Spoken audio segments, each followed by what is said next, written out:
The city smelled like fried onions and cheap coffee when I first walked here. The smell so familiar it felt like a ghost of home. I had left a small town in Eastern Europe with 2 suitcases and an accounting diploma folded carefully inside one of them. I remember the train to the border like the last burger I ever cooked with my mother.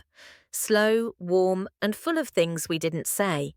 They called me Marta in the neighborhood because translation takes shortcuts and people prefer names attached to a dish. I learned early that Americans called their diners diners and their coffee coffee, and that both could be made sacred if you treated them like a church.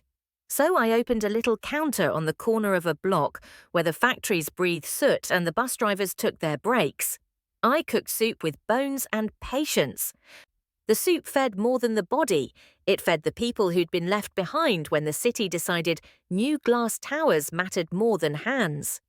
By the time the second year came, I had an extra hand to hire. Carlos, who could flip pancakes like a street magician, and Elaine, who took orders and made the anarchic world feel like it had a polite line. People liked that my soups remembered the old country without smelling like homesickness. They liked that the coffee came hot.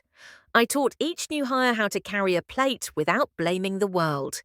It's easy to see the city from a different angle when you have candles on the windowsill of a kitchen that pays the bills. You stop staring at other people's fortunes and start counting the coins that are honest. I used to write in a small black notebook, always order more bread than you need. There are rules in kitchens and in life that rhyme. The diner grew. Not fast, never those stories of overnight success that look like lottery tickets, but steadily, as if the building itself wanted it. A second location, then a third, in neighborhoods where the rent was still humble and the people were in honest disrepair. I named them all variations of the same thing: Marta's Kitchen, Marta's Table, Marta's Corner. I wanted a name people could say before they took a bite. Then my son Jonah came back from college with a tie and an MBA like a folded map. He is a good man, ambitious, sharp as a knife, and allergic to small things. He said the right words: "Mother, we must scale." And when you live the way I lived, you learn not to misunderstand the word scale. He was the bridge between my hands and the ledger, the person who could say Series A without the word tasting strange. We expanded. We opened 5 more places across the state, then 10. I watched him sign deals with people who wore sincere faces and expensive shoes. I trusted him in a way older women trust their sons, because they must, because the day will come when they will need to. We also had troubles. Health inspectors, a bad winter that closed a supply line, a food truck that copied our menu and called it heritage. But those were the normal fights. We weathered them like people with experience and a little stubbornness. And then the letter came: they want to buy. A private equity firm from, of all places, the city of glass where men trade paper for power. They called it unlocking value. Jonah said it with the tone people use when they are touching something sacred and trying not to smudge it. He said we could take a payout and make the brand national. He painted a picture of expansion towers, martyrs in airports, a cookbook he'd ghostwrite that would carry my face to strangers. I remember the day I refused. I remember the grit in my mouth when I told him the chain was not a product to be squeezed. Jonah's eyes changed that day. It is an ugly thing to be betrayed by a change in a face you once loved. "What if we take the money, Mother?" he asked. "We can secure your retirement. The staff will be taken care of.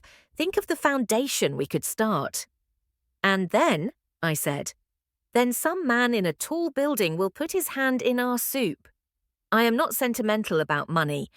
I am sentimental about who carries the plates. He moved like a chess piece after that, subtle and cold. There were meetings that smelled like coffee gone wrong, legal papers that arrived as if by accident. I didn't understand the full shape of the plan then, how a person can be dismantled not with fists but with signatures and quiet whispers. But I felt the tremor. The first sign was small: a loan arranged behind my back, then a meeting where the board, people I had helped hire and those Jonah had wooed, voted to change company bylaws. My name was still on the door, but not on everything that mattered. Jonah told me it was temporary, restructuring. He kissed my forehead like a man who had done what was necessary. I believed him because belief is a muscle that weakens when used too often. Then one morning I came into the office to find the locks changed. The manager, a man who once took my hand when my father died, looked at me with something like pity and a little triumph. "We had to lock it for legal reasons, Marta," he said. "Investors asked." That night I sat on the stoop and listened to the city breathe. People came and went from my kitchens, still taking the same seats, laughing at the same jokes. They had no idea that the hands that had fed them were being pushed out one by one. I thought, this is how it ends for the tired and the good. A stack of papers, a handshake, a signature, the cold metric of spreadsheets. I thought about my mother's hands, calloused in the way that makes you remember she belonged to a line of people who passed plates and stories without a patent. I slept poorly that week, and then I woke up with a plan. It is a strange thing, to be older, to have less fight left in the body, but to acquire another kind of fury, the one that is patient and keeps the ledger of wrongs. At the bottom of my little black notebook, I had a line I had written long ago: "Keep receipts, not grievances." I understood now that those words were instructions, and so I began to collect old contracts, invoices, names of suppliers who preferred to call in the evening, the list of cooks who had worked before the investors cleaned up the staff. I started going back into kitchens as if I were visiting. The younger staff thought it odd. Others smiled like they had been waiting for me to find a reason to stay.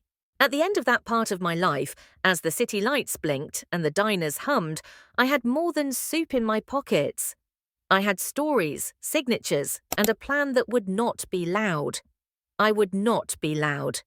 Loudness in my world belonged to men with suits and the false certainty of fresh ink. But even the softest plans need a spark. And in my case, the spark was not a board meeting or a hostile takeover. It was a rumor. Jonah had been seen with a woman in an island town, a woman who wore his future like a necklace. He was changing.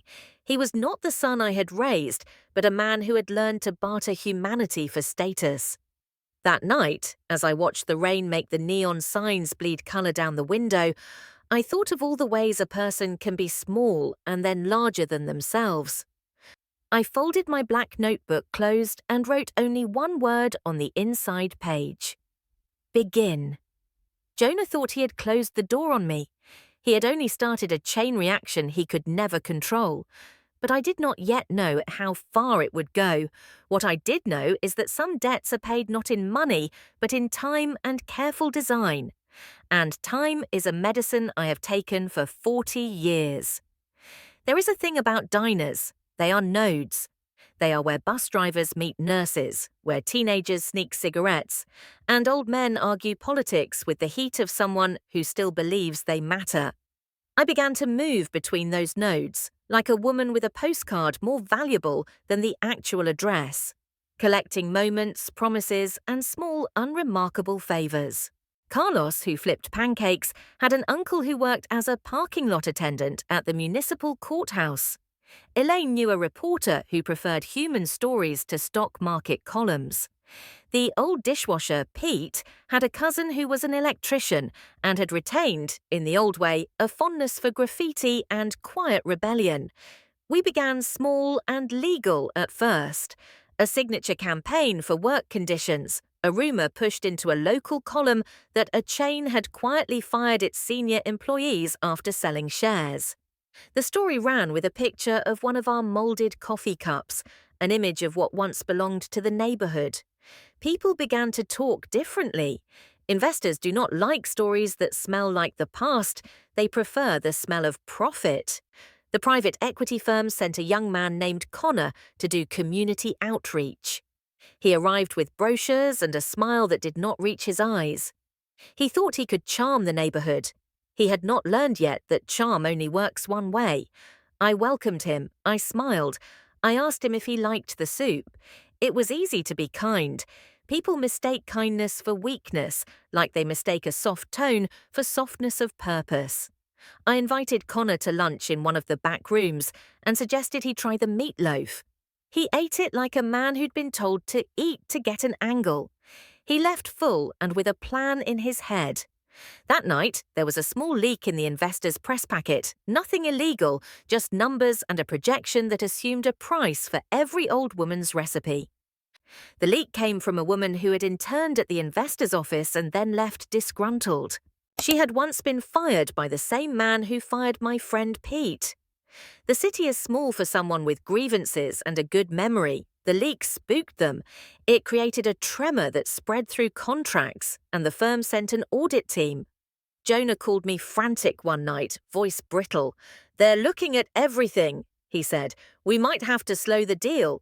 I watched him implode from the outside. They had taught him to count in phrases like synergy and market capture, but not to listen to the hum of a neighborhood when it has decided there is a problem. He had not anticipated that people might choose loyalty over price tags. But the leak was not enough. There were more complicated things at play: lenders who had been unkind in the past, suppliers who resented being squeezed by a new management, and an IRS audit that Jonah called probably nothing. It was never nothing with paperwork. It slowly dawned on me that the chain had become tied to places that started to creak when you pushed on them. My plan unfolded like a recipe: one spoonful of embarrassment, a pinch of legal pressure, a secret soufflé of people's memory. I used the paperwork I had kept, women's names and dates, hand-scrawled receipts, things that looked insignificant but had legal weight if read by the right people. I began to hand these things, one by one, to those I trusted: the reporter, the parking attendant, the union rep who still believed in the city. Jonah accused me of sabotage when he found out. He said I was hurting the family and the staff. I said I was protecting them. He said he was protecting the future. He did not understand that the future is a place you cannot rent from another man. There is a rhythm to pressure campaigns. Call the union when the menu changes. Put a story about layoffs on the front page. Invite the city councilman for lunch and let him taste that the meatloaf was real. There was a court of public opinion, and the jury had a taste for truth. And yet, even as we built pressure, Jonah made moves of his own. He had allies in the dark, lawyers who could erase things, PR people who could place articles about growth, and a firm that promised to make the chain nationally relevant. He also had a vulnerability. The private equity firm depended on goodwill from banks worried about reputations. One night, an envelope slid under my door. Inside it was a photograph of Jonah with a man I recognized from the cards of a country club, a man named Thomas Reed, whose name had been in the papers for charity galas and donations to the museum. There was a sticky note. "Isn't he the one who promised to help with the buyout?" I understood in that instant how deep the roots of betrayal had grown. This was no longer just a son who saw the road to money. It was a son who had been courted by people who could measure goodwill and package it. Jonah had become a player who thought he could trade in the currency of heart for stock options. But here is the second twist, the one that made me understand the scale. Thomas Reed had his own problem. In his boardroom, Reed was not safe. His last acquisitions had been protested by people with signs and loud voices. He liked neat things. The kind of activism we were conducting made him nervous. He loved bland headlines and quiet markets. I began to feed Reed different stories, small ones. An invoice with a line that did not add up, a supplier whose name was misspelled on a contract that gave the appearance of being inflated. People like Reed fear optics. They fear papers that suggest they are paying to erase a part of a city. The day a charity withdrew Reed's name from their gala, he began to sweat. The network, my network, was not large, but it was steady. It included the dishwasher with a cousin at the DMV, the hostess who dated a clerk at the county deeds office, and a city councilwoman who had once been fired by a CEO like Reed and still had a grudge. We learned how to move information in a city like currents in a river, small eddies that can grow into a current. Near the end of the part, as winter crept on, we managed to do something that looked almost insignificant. We delayed a loan closing by 3 weeks with a paperwork catch. That might seem small, but for leveraged deals, 3 weeks can be a lifetime. Jonah's men started to dry out. Their confidence thinned. Reed began to ask for reassurances. Jonah thought the problem was only about money. He did not see that people with nothing to lose can become the most dangerous thing for a man with everything to protect. But I had yet to reveal my sharpest move, one that would make lawyers uncomfortable and make Jonah wish he had learned his mother's recipes better. What I had not told him yet was that the real security for the diners did not live in courtrooms or stories. It lived in people who had never been invited into shareholder meetings, and I had been quietly converting them into owners. Paper is a peculiar thing. It can be obedient, or it can be explosive. When I was young, I learned that keeping receipts meant keeping the truth in a fold of your wallet. As the city turned and Jonah learned to make spreadsheets sing, I returned to the old trade, keeping receipts in a way that mattered. I had not only saved invoices, I had saved the voices of the employees, notes, casual emails, a stray ledger page where a supervisor had written down a cash repayment to a man no longer in the room. These were not smoking guns at first glance. They were a mosaic. The mosaic needed a frame. The frame, in this story, was the law. I hired quietly a lawyer who had once been a public defender and now taught at a community law clinic. She was not flashy.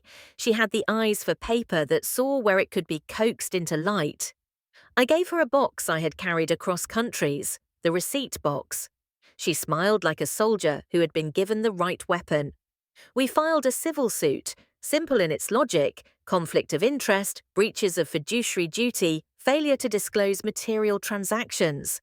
The suit was not an attempt to reclaim all at once. It was a way to stop the machine long enough to get our people a seat at the table. Jonah was furious. "We can settle," he said, and I could hear the deal in his voice like a ringing bell. "We can make it look like a compromise." I refused. Settlements are how the powerful make their quiet vanish. The trial, when it came, was a theatre. Jonah sat there with his suit like a badge of adolescence redeemed. Reed sent a consultant with a perfect haircut. But the people who came with me were the ones who changed the room. Carlos in his battered apron, Elaine with her right wrist still scarred from a dishwasher's burn, the older woman from the payroll office who remembered the ledger before the efficiency upgrades. They testified in a way that shook glass.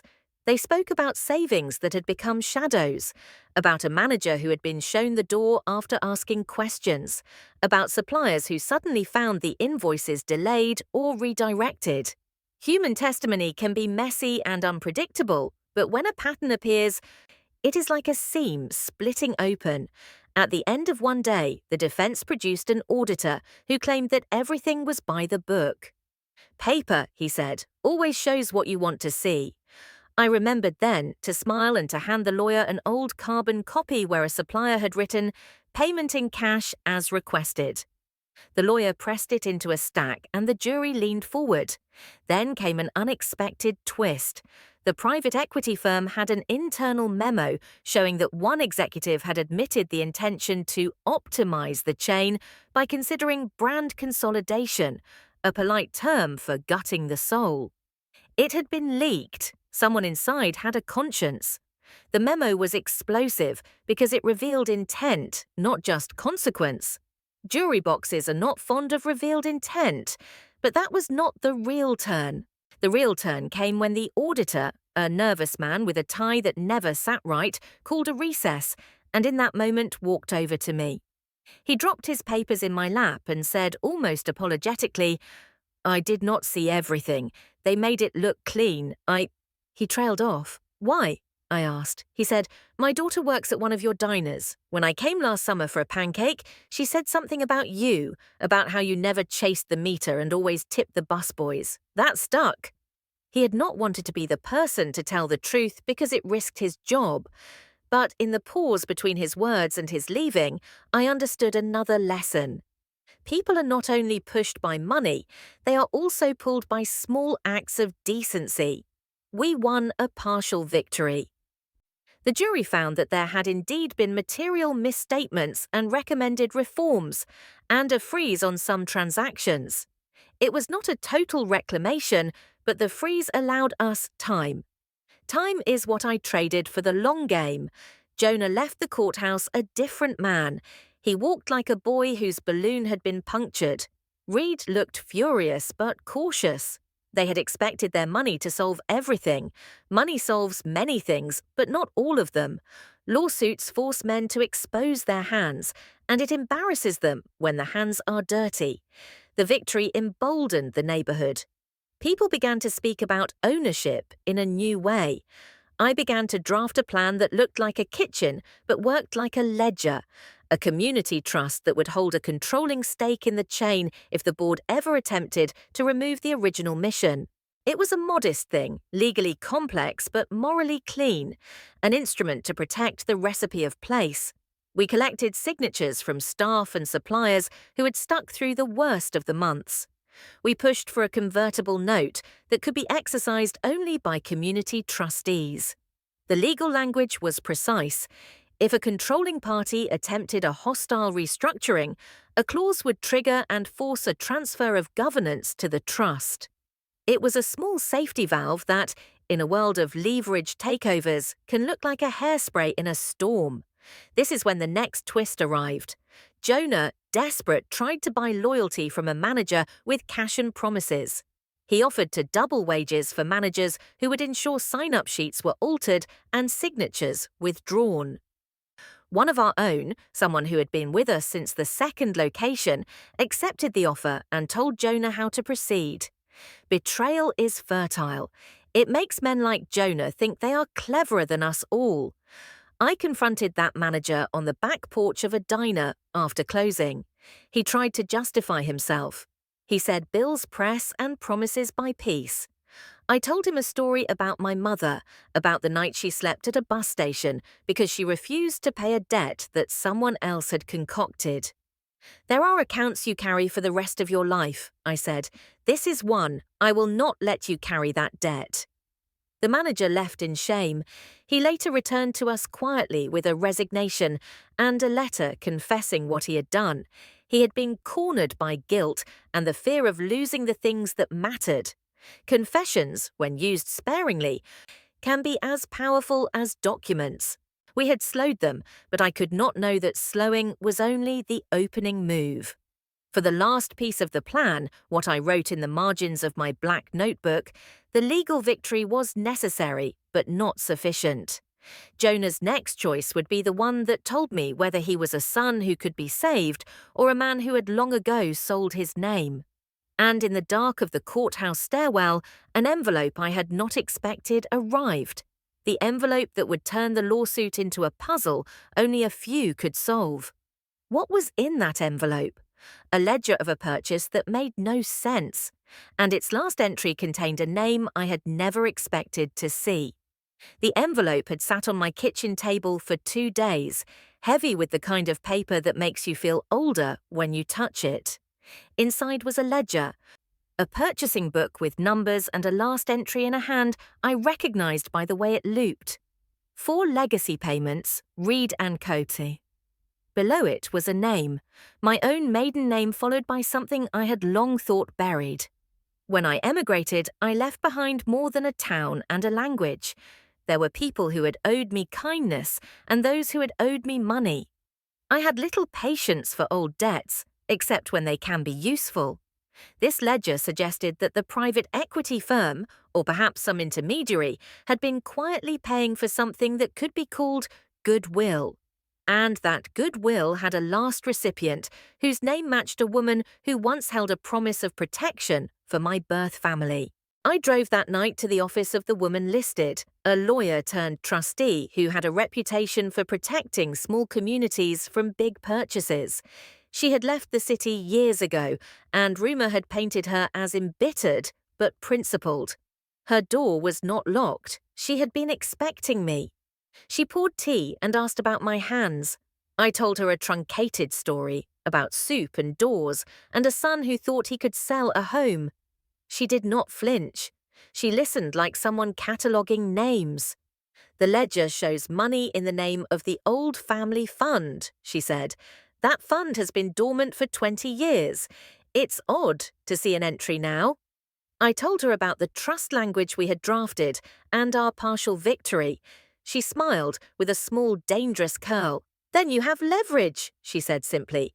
We formed, if not an alliance, an understanding. She had access to contacts in the world of trustees and historic charitable foundations. I had a story and a group of people who could make a mess loud enough to be uncomfortable. Together, we began to map the scene in a new way. If Reed was paying for something he called legacy, then perhaps he feared a reputational problem beyond the community. The old ledger could be used to suggest misdirection of funds. The cooperation took us into corners of civic life I had only visited as a customer. We went to historical societies and university archives. We asked questions about donations Reed had made to a museum that had not credited him properly. We nudged reporters with hints. The effect was slow and like seasoning, the kind that changes the dish without making a show. And then, in the smallest absurdity, the story changed thanks to an old rival of mine, someone from the early days of my life who had always been too clever by half. Her name was Ingrid. She had also emigrated and run a bakery on the other side of town. Years ago, she and I had fought over deliveries and the right to a certain farmer's market spot. Our rivalry had cooled into a kind of polite tolerance. Ingrid showed up one morning with a stack of receipts and a grin that I could not read. You always were too sentimental about soup, she said, so I kept an eye on your numbers for you. She had been paying attention not for nostalgia, but because a young man had come into her bakery one day and offered to buy her out. He was connected to Reed, and he had offered a sum so obscene Ingrid had laughed and taken it to the bank. She had refused, but she had kept a ledger, and in that ledger were meetings where Reed's people had courted other business owners, offering partnerships that looked more like mergers with small print about erasing history. You let him in, she said to me, but you also have more than you think. Ingrid's awkward form of help, she was not a woman to swallow humility, gave us a new lever.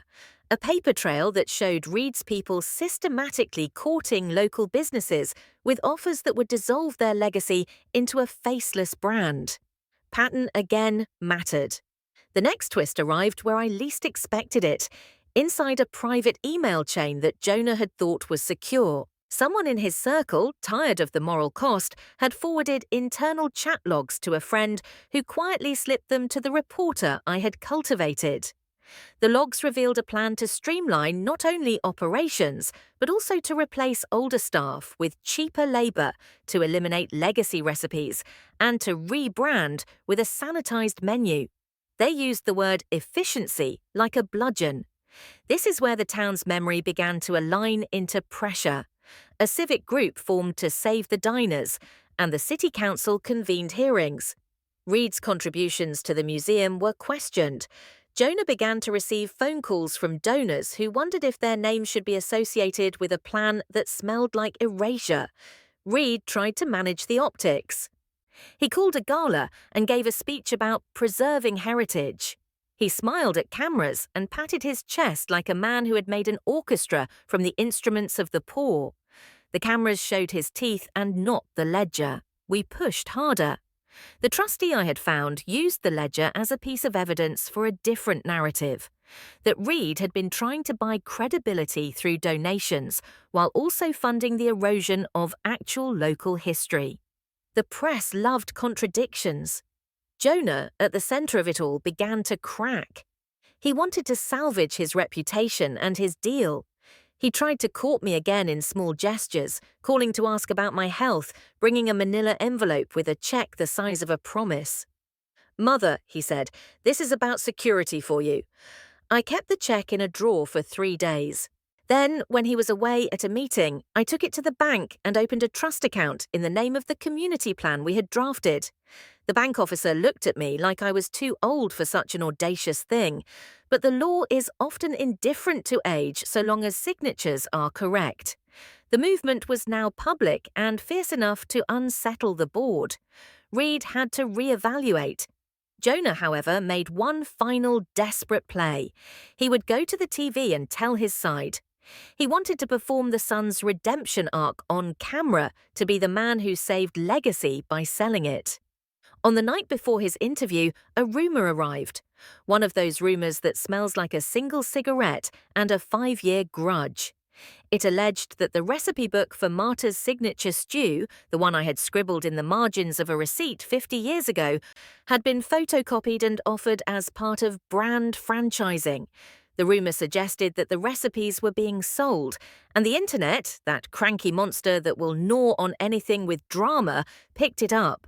Now the story was personal in a way it had never been. Not only was the chain in question, my recipes, the kitchen, the people who'd fed the city were on the block.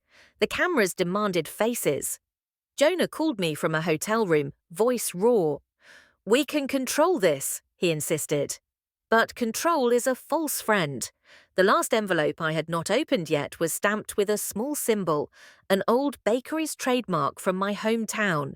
Inside there was a note in handwriting I recognized from my brother who had stayed behind. In it he wrote, "If you ever need proof of your beginnings, remember the trademark. They cannot sell a memory that is registered." The trademark meant something I had not planned for. It meant a legal anchor in a country a world away. Jonah thought he could stitch modern deals over old names. He didn't know I had a foot in 2 worlds. And as the city lined up to watch him on television, I dialed a number that would force the conversation into a courtroom that spanned oceans. He would learn that legacies have legal teeth, and not all of them bite the same way. The trademark was a slug of legal truth from a life I had thought contained. My brother's handwriting on a small envelope was more dangerous than any social media post because it tied our family's history to an official record in Europe. I had registered the symbol long ago, before wages had to be divided and before anyone thought they could monetize my mother's soup. When the television cameras arrived at Jonah's hotel, they expected a son's speech, a plea for understanding. What they got instead was a headline the firm did not anticipate: "Heritage trademarked abroad." The anchor read the story with a mixture of disbelief and the kind of glee reserved for people who like moral clarity on their terms. Reed went pale on camera. Jonah fumbled through his talking points. "We respect history," he said, "but this is a modern business reality." The lawyerly language felt like a sandwich with no filling. The public smelled the absurdity. You cannot trademark a memory unless someone says you can. The European registration meant the recipe and the name had been protected in a jurisdiction Reed's firm did not control. With the help of the trustee and our lawyer friend, we filed a motion, an emergency injunction, claiming that the branding deals had violated the rights attached to the trademark. The injunction sought to freeze certain licensing agreements until proper negotiations with the rightful trademark holder could be arranged. It was the legal equivalent of putting a hand on the steering wheel and saying, "Not today." The injunction rattled the board. Wall Street telephone lines buzzed. Jonah was furious and terrified. For all his suits and speeches, he was not built to weather things where law and sentiment walk together. But the twist here is subtle. The trademark did not cover everything. It protected the name and certain recipes, but not the corporation's other assets. It was a lever, not a sledgehammer. What it did, however, was change the narrative in a concrete way. It meant any deal that tried to shove the name out of the local control would face legal hurdles. It meant Reed's advisors had to look at their deals again. "In private," Jonah pleaded. "Mother, we can fight them here, or we can make the most of what remains," he said, hands shaking. "Let me handle the lawyers. You have done enough." I laughed then, a short surprise sound. "Handle the lawyers," I said. "You are not handling much but ink. Listen to me. People are not numbers. They are the ones who keep a place honest." I refused his offer. Instead, I made another move that made Jonah blanch.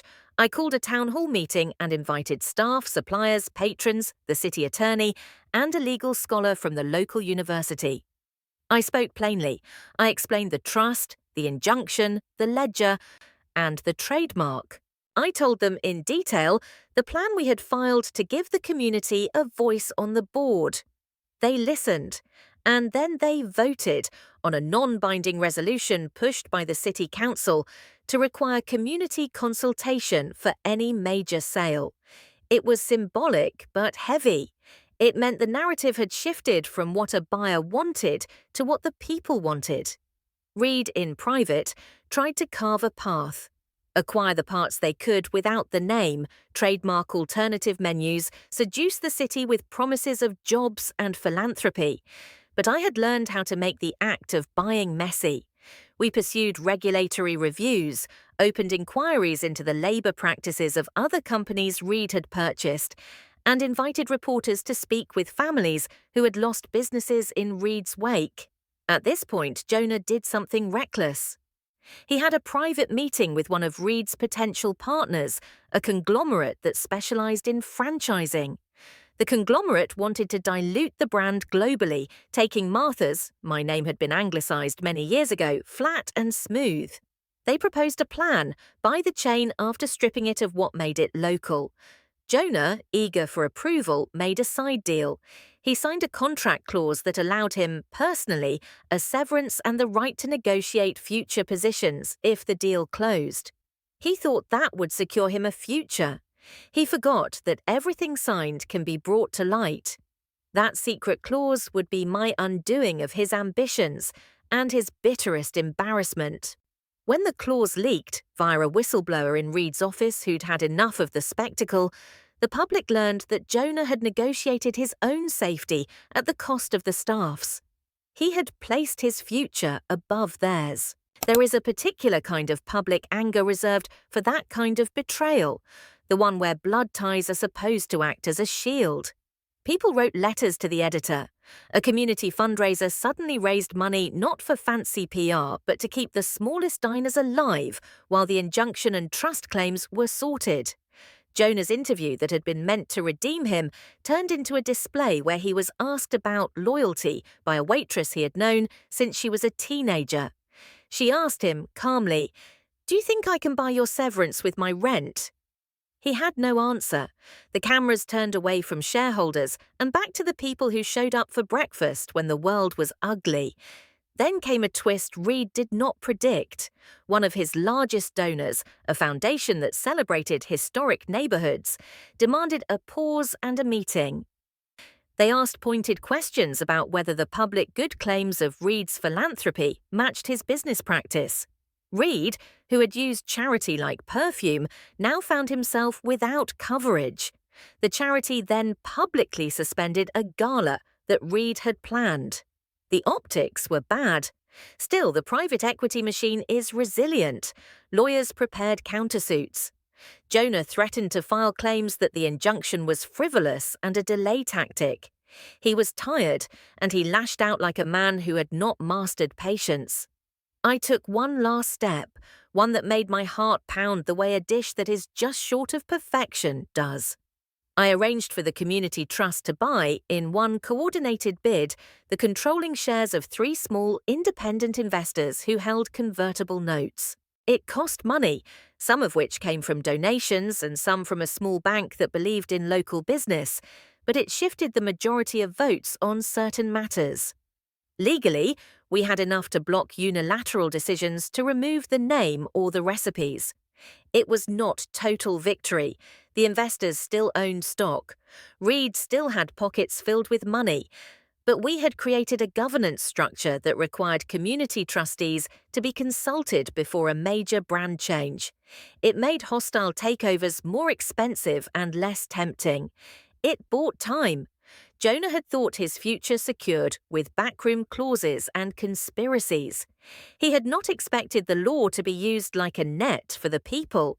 Yet every victory leaves room for a counterattack. Reed, desperate to salvage his reputation and his portfolio, would not simply accept a community board. He would engineer a play that would force us out of our slow hands and into something cruder, and it would rely on someone very close to me making the irreparable choice. Jonah's next move would be the one to show whether he had remembered the woman who taught him to hold a plate steady. They say betrayal often comes not from men you do not know, but from the ones you raised. In my family, the fracture arrived like a soft crack across a plate, sudden and inevitable. Jonah, for all his defenses, was not one to be crushed quietly. The stress had warped his patience into desperation. He began to believe that the only way out was to force a public break that would make Reed step back for fear of reputational ruin. He plotted a scandal, something that would humiliate Reed without the paperwork we had used to quiet his deals. He believed he had found it in a rumor about mishandled food safety reports. Absurd, because Reed's companies were careful about these things. But a rumor amplified in the right room could look like a leak and look like a pattern. He fed it to a journalist who smelled a headline. The journalist published a piece implying that certain supply chain cuts had led to near-miss health violations in a city outside ours. The story hit like a wave. We watched as forks froze in restaurants across the county. Reed's legal team threatened defamation suits. Reed responded publicly with indignation. He denied it all. But in the middle of that media maelstrom, an honest, stupid thing happened. Someone in our camp, someone I trusted implicitly, made a choice that would break us. It was not malicious. It was a panic-stricken attempt at saving jobs that backfired. Carlos, who had flipped pancakes for me for a dozen years and whose wife had a heart condition, took a phone call. He had been offered a small loan by Reed's people if he could deliver documentation that certain suppliers had accepted lower rates in exchange for continued business. Carlos wanted the loan to pay for his wife's medicine. He thought the paperwork was harmless. He thought of his child's school fees. He signed. When the documents surfaced, they looked like proof that our team had colluded with a supplier to embellish the narrative. The defense seized it like a shark smelling blood. The paper showed a different view, that our camp had been willing to shade facts for money. Reed's lawyers publicized it. I felt the ground beneath my feet tilt. I confronted Carlos in the back alley behind the diner. He looked older than his years, the wear of worry etched into his face. He said, "I did it for my wife," and his voice broke. He expected my fury. Instead, I sat down and put my hands on his. I understood the arithmetic of small lives in a way men in boardrooms never do. "I will not let your fear ruin our truth," I said, "but you must tell the whole story." He did. In open testimony and in a recorded statement, he explained the loan and the coercion by Reed's intermediaries. But the damage was done. That is the cruel arithmetic of scandal. A single bad line can be used to question everything. The press began to ask whether our movement had been entirely honest. Reed smiled with the smile of men who have lawyers on speed dial. Meanwhile, Jonah's temper flared. He blamed me privately. "We were so close," he said, voice thin. "You were close. Why did you not see Carlos?" He said this like an accusation. It was the last thing I expected to hear from my son. His anger hardened into a kind of vindictive cleverness. He leaked, to a national columnist, a recording from years ago where I had characterized growth as necessary in the early messy days, a throwaway line that read like hypocrisy in the context of our resistance. It was a stupid, small betrayal, but it hurt because it seamed the current narrative into two: the woman who had been for profit and the woman who now stood against it. The local support wavered. Donors hesitated. Reed called a press conference, pointed at the contradictions, and framed it as a messy dispute between family and not a structural problem. He had the kind of smile that erases nuance with a white lie. It was then that I had to choose between two strategies. I could lean into the law and the trust and let things unfold in court, a slow, plodding route, or I could take a more public, bracing move that would force the issue into court anyway, but with a different actor. I chose the latter. There are moments when quiet strategy no longer works. You need an earthquake, not a thaw. I reached out to Ingrid, the rival baker. She had a boldness that matched the time when she refused the obscene offer. I asked her to mount an event, a taste and testimony festival celebrating local recipes and people. We invited everyone, journalists, donors, politicians, and crucially, some of Reed's former partners who had been burned by his deals. The festival would showcase not just food, but evidence, invoices, letters, culinary memoirs, things that smelled of truth. Ingrid asked, "And Jonah? He can come," I said. "He can speak for himself, but he will not speak for us." We staged the festival in a park near the old factory where the first diner had opened. We cooked soup in a giant cauldron and invited people to sign a public ledger affirming their belief that the brand belonged to the community. People queued like a line waiting for confession. Cameras came, and the vibe turned into something cinematic. Places usually reserved for tragedy became sites of collective joy. Reed's team attacked the festival in a way they thought was sharp. They produced invoices that suggested some donors had been paid to attend. The journalists loved the drama. The festival teetered. Then something unexpected. One of the donors, a woman whose storefront had been saved after a Reed-type acquisition, stood on the stage and said, "I was paid, but I am not ashamed. I was paid because they thought they could buy me. I took the money and I used it to keep my store open, but I also signed the ledger because this is what we need." Her honesty shifted the argument. It was messy and real. Jonah, watching the festival from across the park, made a choice. He came to the stage and announced that he would resign from the board. It was a dramatic gesture, the son stepping down to save the brand. Cameras loved it. But here is the collapse.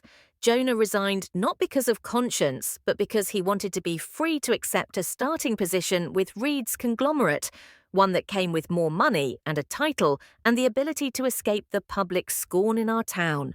He thought he had made a sacrificial move. Ksif. What he had done, in truth, was swap one stage for another. The community felt both relieved and betrayed. Jonah's name was now a headline somewhere else with a smiling portrait and the caption, "A son moves on." People who had once trusted him now looked at me with a complicated empathy that included pity. Jonah's resignation and the festival's theatre had calmed the waters, but not for long. The fractures had revealed deeper fissures, a world where people do what they must, and the rich find ways to shift blame. Our victory had become a complicated ledger of truths and compromises. And in the quiet after the festival, a lawyer called me with a voice I had never heard before, a voice that signaled Reed would not fall because of sentiment. He would fall because of something deeper, greed masked as charity. There was one further play he had in mind, a play that involved shipping recipes and licenses overseas. And it required a counter that was not legal muscle, but cunning. I had only just begun to assemble that cunning. What I did not yet know was the personal cost it would take. There is a theatre to cunning, a choreography where every small line must land like a convincing gesture. I had spent my life learning the quiet moves of a kitchen, the timing, the seasoning, the way a simmer can hide a bitter aftertaste. Revenge, I had come to understand, is a recipe that requires patience and heat. Reed's next strategy was audacious in its banality. He would franchise the menu overseas through shell companies, arguing that the trademarks were limited and that the corporation had the right to market dishes with martyr's flair, so long as the specific named items were not copyrighted internationally.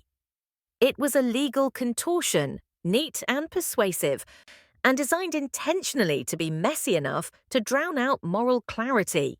It was the sort of move that would take years to unravel, contracts in places with different priorities, small settlements, and the slow crystallization of a global brand that would bury the hometown story. I had to stop it not merely with injunctions, but with a move that would make the chain's expansion a liability on a different scale.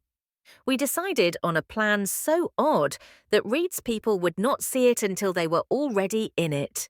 It required trust, money, and a group of people willing to act like small-time crooks, but in the public interest.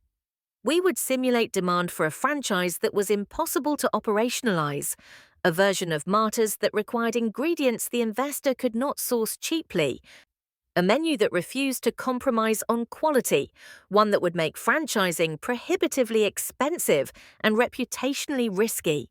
Carlos and Ingrid and I sat in the back room and drew the plan like a map. We contacted a small network of culinary colleges in Europe and told them we intended to open experimental Martyrs that would teach apprentices for free and pay a subsidized wage. We found a sympathetic union leader who agreed to orchestrate a campaign to demand living wages for any franchisee using the Martyrs name. The idea was to make the cost of franchising skyrocket, the public good weaponized as a cost center. Next, we planted the seed through the reporter who had once been kind, an article about artisan authenticity that romanticized the way Martyrs cooked. It reached small idealistic investors abroad who had no tolerance for exploitation. The idea that a brand would franchise out recipes to be cooked by underpaid workers was anathema. Reed's shell company model suddenly looked like a moral hazard in markets that still cared for such things. But for heat to do work, you must create pressure on the supply chain. We did something cruel and clever. We created a taste, an ingredient, one that my mother used, and that I refused to give an exact substitute for. It was a spice mixture, a small thing, but legal and not readily replicable. I had the original sachet in my house, the scrap of paper my mother had salvaged from a wartime rag. If the company wanted to use the true name and the true taste, they needed the sachet's recipe.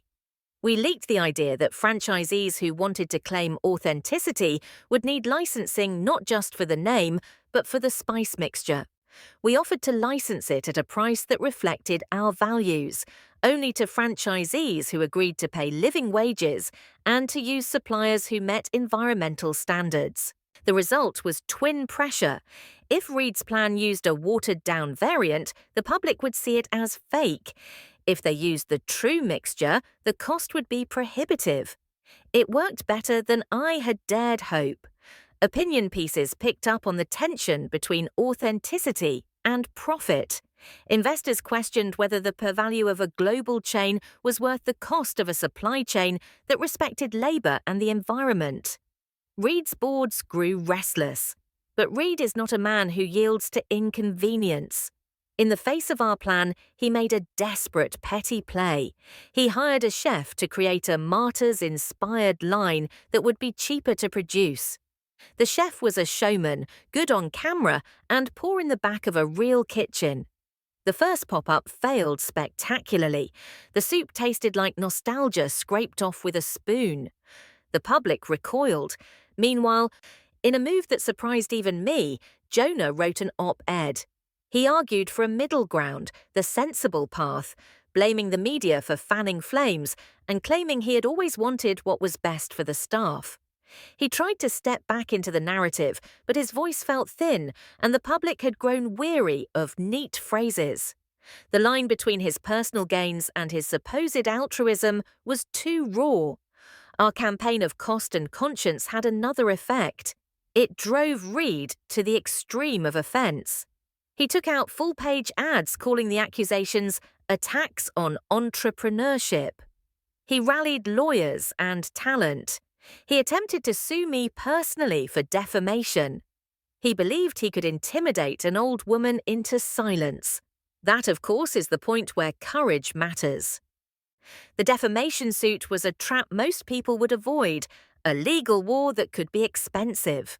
But Reed had made himself fragile by overplaying his hand. He had spent reputation like paper plates at a banquet.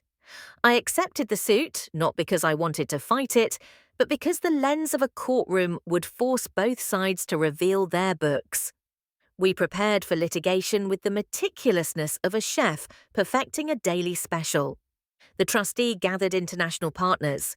Ingrid organised a coalition of small business owners who feared the precedent Reed's success would set. The students in the culinary colleges started petitions, and donors who cared about civic life pledged small amounts that added up. Courtroom battles make strange things visible. Reed's emails began to appear, with their careless domesticating of the town's pain. There was a draft email where he suggested rebranding as a way to detach himself from the missteps. There were notes from consultants recommending layoffs that would not affect KPIs for 2 quarters. The jury saw men discussing human lives as spreadsheets. It didn't look humane. The trial exposed the ugly calculus of modern acquisitions, and the public saw that Reed's profit model relied on making ordinary people invisible. That revelation, coupled with the cost-driven franchise implosion, made Reed's next dates clumsy and costly. In the end, Reed withdrew the suit quietly, claiming a strategic retreat. His PR machine whispered that he had reassessed philanthropic strategy, but inside his boardrooms men counted losses and reputations.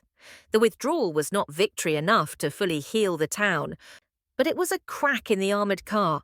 We had used cunning and conscience as tools to make franchising impossible without moral costs. Reed retreated, temporarily, but he had other tools and a resiliency money buys. As he licked his wounds, a new threat appeared, not from him, but from a government auditor whose curiosity, once awakened, does not sleep.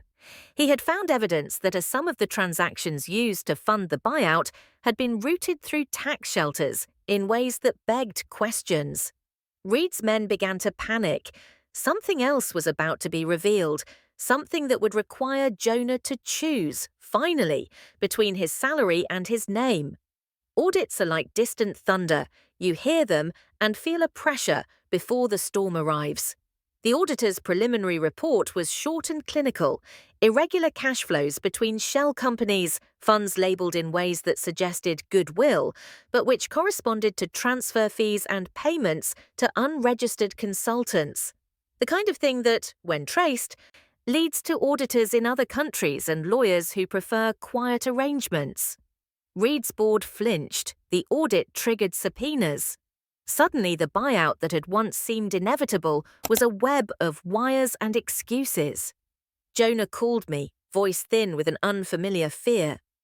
"They're looking at everything," he said. "This could be bad." I listened. I felt the strange blend of satisfaction and worry. I did not want ruin for the sake of spectacle. I wanted the chain protected. Yet the audit promised something else. A chance to show that the takeover was not simply a business exercise, but an extraction that left communities hollow. The auditor found a pattern, a line of payments routed through a company with nominal ties to Reed's charitable foundation. The payments were labelled as legacy support, but were tied to contracts with suppliers who had sold materials at inflated costs to Reed's group and then received rebates. It looked, to anyone who cared to see, like a wash. Money in, money out, reputations for sale. We made sure the evidence surfaced in public hearings. The town came to the courthouse in numbers. Petitioners filed complaints. The media, hungry for clarity, attended hearings and asked those uncomfortable questions that make men in suits fidget. Reed sent emissaries to reassure donors and to threaten countersuits. He pleaded that his actions had been legitimate. But the pattern was persuasive because it matched what the people had always felt. The money had been siphoned from the community's future. At last, a federal prosecutor called. They asked questions about who had directed payments, about internal memos, and about a list of prioritized vendors. It was the sort of phone call that makes even the boastful sober. Jonah panicked and made defeatist decisions. He attempted to dispose of a physical notebook, a diary of sorts, containing notes on secret meetings. He wanted to burn it. But he was clumsy. He left it in a taxi, and the taxi driver, a woman who had once worked for Martyrs and recognized the name, returned it to me with an envelope. "You should read it." The notebook read like a confession. It was personal and self-condemning, full of rationalizations and a map of how Jonah had been groomed to accept certain deals. It was not a perfect piece of evidence, but it was a human ledger that the prosecutor could use to build a motive. It showed a man making choices for his future over the community's. When the prosecutor came to town, Jonah did something he could have done before. He put down his defenses and spoke honestly. He told the truth in a way that peeled the narrative into simple pieces. He admitted mistakes and named people. The prosecutor, moved by Jonah's cooperation, offered a deal, reduction of charges in exchange for testimony against Reed and others. It was an ugly bargain. People in the town whispered that Jonah had sold out to save his skin. Part of that was true. He had. At the same time, that choice exposed Reed and his network, and it made possible a settlement that returned certain assets to the town and put legal curbs on the firm's ability to acquire brands without community consultation. The settlement did not make the town whole. It never does. It did, however, create a permanent panel, representatives from the staff, the city, and independent trustees, to oversee any future sale. It required corporations to disclose, transparently, any conditions that might affect workers' jobs. It gave a legal mechanism for the community to have a say. I stood in a room and signed papers that made legal what had been moral. My hands did not tremble as I had feared. Jonah watched me sign, and his face was an open map of tired relief. But the final twist, one I had known in small, secret ways, was not in the courtroom or the settlement. It was in the small things that reveal character. Several months after the settlement, a competitor, a multinational that had once seemed too distant to matter, offered me a deal. They would buy out the investors who still held minor shares, give control to the community trust, and fund a training program for local cooks. It was a tempting offer. It would stabilize the diners financially. I met with the CEO in a glass tower that smelled of new wood. He spoke the language of shareholders and metrics. He offered a figure that would allow the trust to operate indefinitely. It was, in short, very generous. Before I accepted, I did what my mother taught me. I checked the small print. And in the small print, like a hairline fracture, there was a clause. The conglomerate demanded the right to license martyrs for international educational programs, and a clause that could, in 10 years, allow for limited franchising partners under certain conditions. It was a slow betrayal wrapped in velvet. The same pattern, only more refined. The offer could have appeared righteous, support the community and modernize the structure, but the fine print said what the heart would not, that in time the brand could still leak into hands that did not care for its origins. I declined. Instead, we chose the long, hard route. We accepted enough money, small, carefully structured grants, to stabilize the diners and to formalize the trust's governance, but we refused any clause that allowed for future dilution of the brand. It meant slower growth and more risk, but it meant that the story remained ours. Jonah, finally home from his exile in big companies, came to the diners to work a shift. He took orders, learned to pour coffee the way I taught him, and listened to the people he had once thought of as collateral. It was humiliating to him and healing to others. He stayed for a season, and then he left to teach hospitality in a modest college program, a future less gilded but more honest. Reed faced fines and a blow to reputation and retreated. Men like him always find other ventures. They are resilient. But they were marked now. A story is a reputation, and reputations travel slower than money. In the end, the diners were smaller but steadier. The trust worked. We still had fights, labour disputes, rent increases, supply shocks, but the community had authority. It felt like a body learning to carry a wound. It is never as simple as victory, and it is never clean. One late evening, alone in the kitchen with a cup of coffee that burned like a memory, I opened my black notebook. I had written many lines there, some legal points, recipes, names, At the back, I found a paper folded carefully, a letter from my brother. He had written years ago, "If they ever try to make your name a commodity, remember that names are lived things."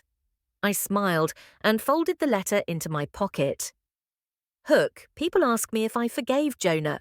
I do not believe forgiveness is a single act, it is a practice. He traded everything at one point and then found his way back in pieces. The final twist is not legal or public. It is private. The diner where he now teaches a young line cook to hold a plate steady belongs to a trust with a board that includes the dishwasher's cousin, the city councilwoman, and, a small, almost imperceptible thing, Jonah's name on the visitor's ledger. He signs it when he comes. It reads like an accounting of what remains, what we kept, and why we kept it. Epilogue: the recipe that wouldn't sell. People will tell this as a story of law and cunning, of how an immigrant woman used receipts and networks to beat a man with money. That is part of it. But the true heart is the small things. The bus driver who still takes the same table. The old woman who always eats at the counter and reads the paper like a ritual. The child who learns to carry a plate without spilling. A recipe is not a product. It is a memory with instructions. We protected not just a brand, but a way of life. The trust is far from perfect, it argues, and sometimes fails. But when the winter is hard and the city feels cold, there is a diner on the corner where the lights have never gone out, and the stew is slow and honest. I am older now.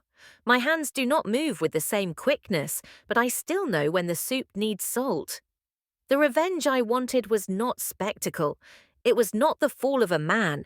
It was a returning control to those who had kept the stove warm at 2 a.m, returning dignity to the cashier who earned less than a living, returning a name to a place it belonged. Sometimes at night, I dream of the city as it was the day I arrived. A train platform, 2 suitcases, a heart full of hunger and hope. I consider the arc from hunger to security and back to responsibility. It is messy and human, and oddly satisfying. If you ask me what the price was, I will tell you the price was patience and the willingness to be messy in public. It was taking small blows and learning to make them count. It was forgiveness as practice. And if you ask whether the recipe is safe, I will laugh and pour you a bowl and say, try it. Because the best revenge is not to ruin the other person. It is to return what was yours and to watch it feed people for years to come.